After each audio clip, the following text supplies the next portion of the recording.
The creepy house up on the hill had always been a source of intrigue and mystery for the townsfolk. It stood alone, with no other buildings in sight, overlooking the town like a watchful sentinel. But despite its beauty, there was something unsettling about the house that made people feel uneasy. One day, a young couple, Jack and Rachel, decided to buy the house on the hill. The house on the hill was the house they always wanted. They were excited to have their dream home, and the rumors of it being haunted only added to their fascination. But they had no idea what they were getting into. They were drawn to the house's grandeur and wanted to make it their own. As they walked through the empty halls and explored the vast rooms, Rachel couldn't help but feel a strange sense of unease. The house seemed to have a life of its own, and she couldn't shake the feeling that they were being watched. But Jack dismissed her fears, chalking them up to excitement and nerves. He was determined to turn the house into their dream home. The house had a long, fragmented history, like scattered memory, carrying the broken pieces of former and nobler selves, sometimes modest, sometimes extravagant. It had seen much over the years. Seasons changing at its whims, or perhaps its own whims changing with the seasons. The first few weeks in the house were peaceful. They hired a team of contractors and began renovating the mansion, tearing down old walls and adding new features. But no matter how much they changed, its eerie aura remained. Jack and Rachel loved the quiet and seclusion though, and they enjoyed exploring the many rooms and secret passageways. As you walk across the wooden floors, you hear loud creaking noises. When the wind blew through the empty spaces and cracks of the house, it sounded like distant sighs, from ghosts and spirits, or from the wind itself, rushing through the spaces where their bodies used to be. After years of neglect and disrepair, the creaky old house seemed to be coming back to life. Soon, strange things started happening.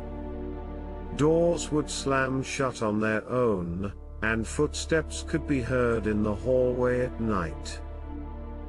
Rachel was convinced that the house was haunted, but Jack brushed it off, saying that it was just an old house settling. One night, as they were getting ready for bed, they heard a loud crash coming from the attic. Jack grabbed a flashlight, and they made their way up the stairs. What they found was a shocking discovery. There was a room in the attic that they hadn't noticed before. And inside the room was a book, bound in human skin. The book was filled with strange symbols and incantations, and as they flipped through the pages, they could feel a sense of unease growing inside them. But they couldn't stop reading, as if the book had a hold on them. The more time that passed, the deeper Rachel and Jack were pulled into the spell of the mysterious book. They found themselves spending more and more time inside their house, growing increasingly manic with each passing day. Rachel could be heard throughout the house reciting ancient incantations, while Jack remained fixated upon the pages of the text, as if in a trance. Though they both wanted nothing more than to close the book, they remained inexplicably drawn to its words. Days turned into weeks, and the couple became more and more obsessed with the book. They stopped leaving the house altogether, and their behavior became erratic and manic. Rachel would spend hours chanting in strange languages, and Jack would sit for hours on end, staring at the pages. One night, they heard a knock at the door. It was an old man, dressed in rags and covered in dirt. He claimed to be a traveling salesman looking for a place to rest his tired bones for the night. Jack and Rachel, still under the spell of the book, invited him in without a second thought. His skin was ashen and drawn tight across his face, as if he were made from dried leather. The deep creases carved into his face by weather and age wound around like tree branches. The old man smelled of rot and decay, and his eyes held a sinister glint. But Jack and Rachel paid no heed to these warning signs, and instead, they welcomed him with open arms. The old man smiled, revealing a set of yellow, rotten teeth, and made his way to the living room. As they sat around the fireplace, the old man began to tell them stories of his travels and the strange things he had seen. His voice was hypnotic, and soon, Jack and Rachel found themselves entranced by his every word. But as the night wore on, the old man's stories grew darker and more unsettling. He spoke of black magic and sacrifices, and Jack and Rachel could feel the book's influence over them growing stronger. Suddenly, the old man stood up and began to chant in a language they couldn't understand.